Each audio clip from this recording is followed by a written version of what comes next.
Hello दोस्तों, कैसे हो आप लोग। दोस्तों, आज हम एक नए टॉपिक के बारे में जानने वाले हैं जिसका नाम है हाइड्रोथेरेपी। हाइड्रोथेरेपी क्या होता है ये इसके नाम में ही छुपा है। हाइड्रो का मतलब पानी, वाटर, और थेरेपी का मतलब होता है ट्रीटमेंट। यानी कोई भी ट्रीटमेंट जो आपको फिजिकली या मेंटली हील करता है उसको हम थेरेपी बोलते हैं। तो अभी इसका मतलब हाइड्रोथेरेपी का मतलब फिर क्या हो गया, वो थेरेपी जिसमें हम पानी का इस्तेमाल करते हैं अपने आप को ठीक करने के लिए। ठीक है, सिंपल। तो आज हम इस वीडियो में इसी हाइड्रोथेरेपी के बारे में जानने वाले हैं कि इसे कैसे अप्लाई करें अपने ऊपर, इसके क्या क्या फ़ायदे होते हैं, किन किन लोगों को लेनी चाहिए, इसको लेते टाइम किस किस चीज़ों का ध्यान रखना चाहिए, सब कुछ, वो भी एकदम आसान तरीके से, ताकि आपको कोई डाउट ना हो। तो बिना किसी देरी किए चलिए वीडियो शुरू करते हैं।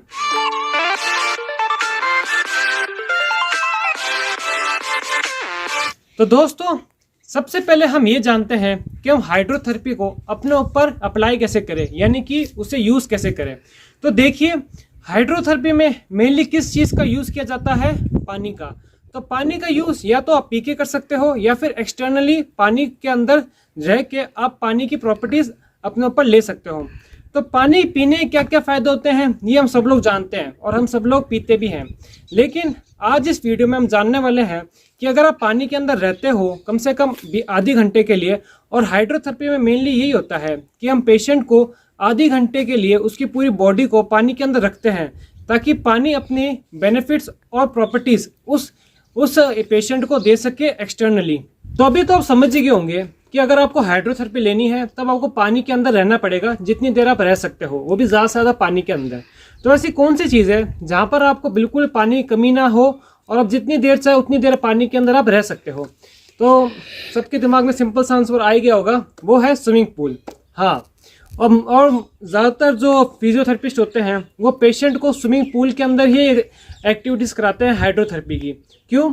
क्योंकि स्विमिंग पूल बहुत ज़्यादा बड़ा होता है, पेशेंट आराम से आ सकता है, उसको बहुत ज़्यादा स्पेस मिल सकती है, और एक साथ 10 से ज़्यादा पेशेंट को भी हम एक एक्सरसाइज या फिर हाइड्रोथेरेपी हम करा सकते हैं। और फिजियोथेरेपी में 80% जो स्विमिंग पूल का इस्तेमाल होता है वो भी हीटेड स्विमिंग पूल, ताकि हम जब चाहे उस पूल का टेम्परेचर बढ़ा सके और घटा सके। और 80% जो स्विमिंग पूल के होते हैं हाइड्रोथेरेपी सेशन, और 20% होते हैं एक वर्लपूल टैंक के अंदर। वर्लपूल टैंक क्या होता है? ये एक बड़ा सा टैंक होता है कुछ 10 से 12 फीट का, जिसके अंदर एक पेशेंट अपने बॉडी साइज के हिसाब से उसके अंदर आराम से आ जाता है और उसे बहुत ज़्यादा मतलब पानी मिल जाता है। साथ ही में क्या होता है, अगर किसी पेशेंट को किसी पर्टिकुलर पार्ट पे हाइड्रोथेरेपी करानी है तो उसके लिए भी एक अलग से वर्लपूल टब होता है जो एक बकेट शेप में होता है, जिसमें उसका कोई भी एक पार्ट, चाहे वो लेग हो या फिर उसका हैंड हो, वो आराम से उसमें डूब सकता है और उसके हाइड्रोथेरेपी के बेनिफिट्स पा सकता है। तो हाइड्रोथेरेपी दूसरी थेरेपी से अलग क्यों है, सबसे पहले हम ये जानते हैं। तो हाइड्रोथेरेपी के अंदर ऐसी दो प्रॉपर्टीज होती है जो किसी और थेरेपी में आपको नहीं मिलती है। पहली प्रॉपर्टी कि हाइड्रोथेरेपी आपको बायोन्सी फोर्स देता है। ये वही फोर्स है जो वाटर में होती है। ये एक अपवर्ड फोर्स होती है। ये क्या करती है, जब भी आप या फिर आप कोई ऑब्जेक्ट पानी के अंदर फेंकते हो, तो अगर उस ऑब्जेक्ट का वेट पानी के वेट से कम होगा तो वो ऑब्जेक्ट अपने आप ही ऊपर आ जाता है। जैसे कि आपने देखा होगा लकड़ी के फट्टे में, अगर आप उसको पानी में फेंकते हो तो वो अपने आप ही ऊपर आ जाता है। ये किसके कारण होता है? बायोन्सी फोर्स के कारण होता है, जो कि एक अपवर्ड फोर्स क्रिएट करता है। इसको हम एक एग्जाम्पल के साथ समझते हैं। जैसे किसी पेशेंट को अर्थराइटिस है, उसके घुटने में दर्द है, तो अगर वो कोई फिजिकली एक्सरसाइज करेगा खड़े होके तो उसको बहुत ज़्यादा जोर आएगा। क्यों जोर आएगा? क्योंकि उसके पहले से घुटने में दर्द हो रहा है, ऊपर से पूरी बॉडी का वेट उसके घुटनों पे जा रहा है। तो अगर वो एक्सरसाइज करेगा खड़े होके तो पहले से उसकी पूरी बॉडी का वेट उसके घुटनों पे जा रहा होगा, जिस वजह से उसका पेन और बढ़ सकता है।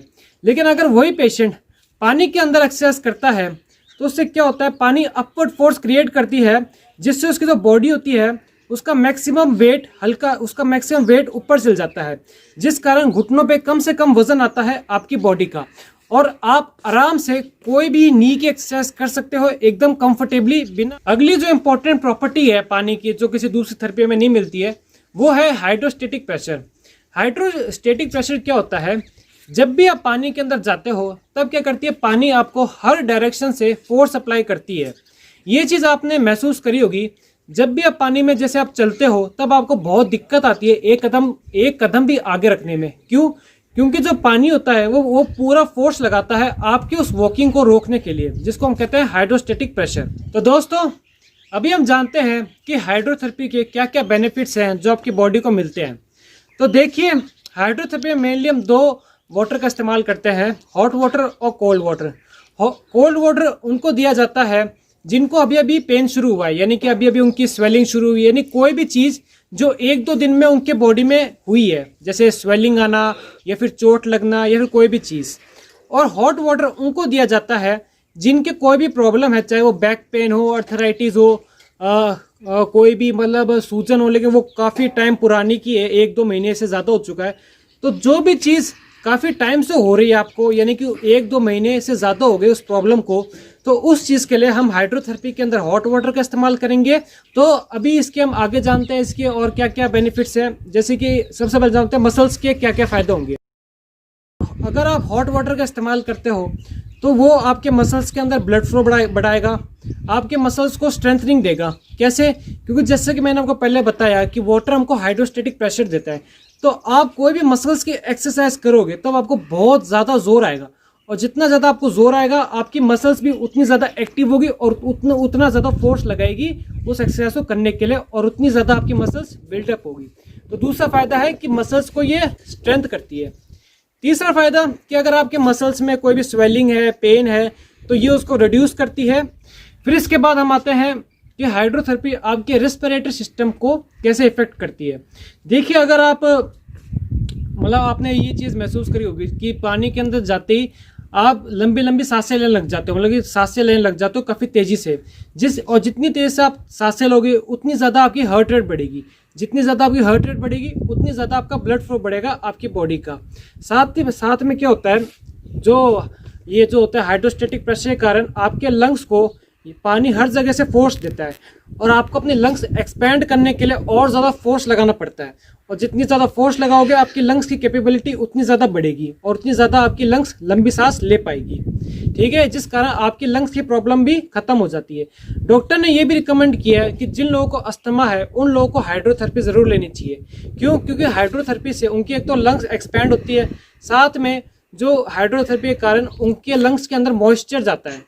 मॉइस्चर के कारण क्या होता है, उनकी जो एयरवेज होती है, जिसमें जो एयरवेज ड्राई और जिस एयरवे में इन्फ्लामेशन हो चुकी है जिस कारण आपको अस्थमा होता है, तो वो एयरवेज जो ड्राई हो चुकी है उसको ये मॉइस्चर प्रोवाइड करती है, जिस कारण अस्थमा की प्रॉब्लम भी बहुत कम हो जाती है। हाइड्रोथेरेपी आपके कार्डियोवैस्कुलर सिस्टम को भी इम्प्रूव करती है। कैसे? जैसे कि मैंने आपको एग्जाम्पल में बताया कि हाइड्रोथेरेपी के कारण आपका जो हार्ट रेट होता है वो इंक्रीज होता है। जितना ज़्यादा आपका हार्ट रेट तेज़ होगा उतना ज़्यादा हार्ट आपकी बॉडी में ब्लड फ्लो करेगा, और जितनी ज़्यादा आपकी बॉडी के अंदर ब्लड फ्लो जितनी तेज़ से होगा आपके बॉडी के टिश्यूज़ को ब्लड उतना ज़्यादा मिलेगा, जिस कारण आपकी बॉडी इम्प्रूव होगी। तो अभी तक तो समझ ही गए होंगे कि हाइड्रोथेरेपी लेने से आपका पेन कम होता है, स्वेलिंग कम होती है, आपकी जो वॉकिंग टेक्निक होती है वो इम्प्रूव होती है। साथ में क्या होता है, आपका अंदर का सेल्फ कॉन्फिडेंस ही बढ़ता है। कैसे? क्योंकि पानी में रहने से आपको तो गिरने का डर नहीं लगता है, जिस कारण आप और एक्टिविटी कर सकते हो अच्छे तरीके से। साथ ही में हाइड्रोथेरेपी आपके साइकोलॉजी लेवल को भी बढ़ाती है। क्यों? क्योंकि हाइड्रोथेरेपी वाटर जो होता है वो एक रिलैक्सिंग मीडियम होता है जो आपके साइकोलॉजी को इम्प्रूव करता है, शांत करता है, जिस कारण आपकी टेंशन भी कम हो जाती है। तो दोस्तों अभी हम जानते हैं कि हाइड्रोथेरेपी किन के लोगों को लेनी बहुत ज़रूरी है, यानी कि इसके इंडिकेशन क्या क्या है। तो अगर अभी आपको अगर पेन और स्वेलिंग शुरू हुई है तब आपको कोल्ड वाटर में हाइड्रोथेरेपी लेनी बहुत ज़रूरी है, ताकि वो पेन और स्वेलिंग कम से कम हो सके। और अगर आपको लंबे समय से पेन और स्वेलिंग हो रही है तब भी आपको हाइड्रोथेरेपी लेनी चाहिए, लेकिन वार्म वाटर में। साथ ही में जिनको ऑस्टियोआर्थराइटिस और रेमेटॉइड अर्थराइटिस है उनके लिए हाइड्रोथेरेपी बहुत ज़्यादा ज़रूरी है, ताकि वो अपनी रेंज ऑफ मोशन और अपनी मसल्स की स्ट्रेंथ दोनों बढ़ा सके। और अगर आपको जैसे सर्जरी के बाद आपका कोई रेंज ऑफ मोशन आपकी बॉडी में कम हो गई है तो उसको इंक्रीज करने के लिए भी हाइड्रोथेरेपी ज़रूरी है। और अगर आपको अपना फिटनेस लेवल इंक्रीज करना है तो वो भी आप हाइड्रोथेरेपी के ज़रिए कर सकते हो। आपने देखा होगा वीडियो में कि कई फुटबॉलर्स फुटबॉल के मैच से पहले हाइड्रोथेरेपी लेते हैं, ताकि वो अपना वार्म अप कर सके और अपनी स्ट्रेंथ को भी इंक्रीज कर सके। तो अभी हम जानते हैं कि इसके कॉन्ट्रा इंडिकेशन क्या क्या है, यानी कि किन किन लोगों को हाइड्रोथेरेपी नहीं लेनी चाहिए। तो जिन लोगों को कोई भी स्किन इन्फेक्शन है तो उन लोगों को हाइड्रोथेरेपी बिल्कुल भी नहीं लेनी चाहिए, क्योंकि हो सकता है वाटर के कारण वो और इंक्रीज हो सके। और जिन लोगों को एपिलेप्सी है, यानी कि जिन लोगों को दौरे पड़ते हो, उन लोगों को भी हाइड्रोथेरेपी नहीं लेना चाहिए, क्योंकि पानी में हो सकता है उनका बैलेंस खराब हो जाए और नीचे गिर सकते हैं और डूब सकते हैं। और तो और जिन लोगों को ब्लीडिंग हो रही है उन लोगों को भी हाइड्रोथेरेपी नहीं लेनी चाहिए। और तो और सबसे ज़्यादा जिन लोगों को हार्ट में कोई प्रॉब्लम है, चाहे उनके हार्ट में उनको रेगुलर अटैक्स आते हो या फिर उनके हार्ट में कोई पेस मेकर हो, यानी कि हार्ट में कोई मशीन होती है, तो उन लोगों को भी हाइड्रोथेरेपी बिल्कुल नहीं लेनी चाहिए। और तो और अगर आप फिजियोथेरेपिस्ट हो और या फिर आप कोई पेशेंट हो जो कि हाइड्रोथेरेपी अपने आप लेना चाहते हैं, तो उन लोगों को इन चीज़ों का ज़रूर ध्यान रखना चाहिए। यानी कि हाइड्रोथेरेपी के प्रिकॉशन क्या क्या है। तो सबसे पहला कि उसके जो वाटर है उसका टेम्परेचर उसे चेक करना है कि ज़्यादा गर्म तो नहीं है और ज़्यादा ठंडा तो नहीं है। दूसरा, अगर कोई फिजियोथेरेपिस्ट है वो किसी पेशेंट को करा रहा है तो उसे ध्यान रखना है कि पेशेंट कहीं से उसकी स्किन ब्लीडिंग ना कर रही हो, उसकी स्किन में कोई इन्फेक्शन ना हो। और तो और जब पेशेंट हाइड्रोथेरेपी कर रहा हो तब वो उस पर कंटिन्यूसली कांस्टेंट सुपरविजन रखे, ताकि पेशेंट को कोई प्रॉब्लम ना हो। साथ में अगर पेशेंट को पानी से डर लगता हो तो उस पेशेंट को ना कराए, उसी में आपकी भलाई है। और तो और जो पेशेंट का सर है वो हमेशा पानी के हमेशा ऊपर होना चाहिए। तो दोस्तों, ये था आज का टॉपिक हाइड्रोथेरेपी के बारे में, एक छोटा सा लेक्चर। हाइड्रोथेरेपी तो वैसे काफ़ी बड़ा टॉपिक है और उसके बहुत ज़्यादा फायदे होते हैं, लेकिन वो सब मैं आपको एक वीडियो में नहीं बता पाऊंगा। तो आज के लिए अगर आपको ये वीडियो पसंद आया हो तो इस वीडियो को लाइक कर दीजिए, ज़्यादा से लोगों को शेयर कर दीजिए व्हाट्सएप करके, ताकि उन्हें भी फ़ायदा हो। और अगर आपको कोई भी डाउट आ रहा हो हाइड्रोथेरेपी से रिलेटेड तो आप नीचे कमेंट करके मुझसे पूछ सकते हो। और तो और अगर आपको हमारी वीडियो सबसे पहले देखनी हो तो आप इस चैनल को सब्सक्राइब कर दीजिए, सब्सक्राइब करके बेल आइकन को क्लिक भी कर दीजिए, ताकि मेरी अगली वीडियो आते ही आपको सबसे पहले नोटिफिकेशन मिले। और ये वीडियो यहाँ तक पूरी देखने के लिए आपका दिल से धन्यवाद।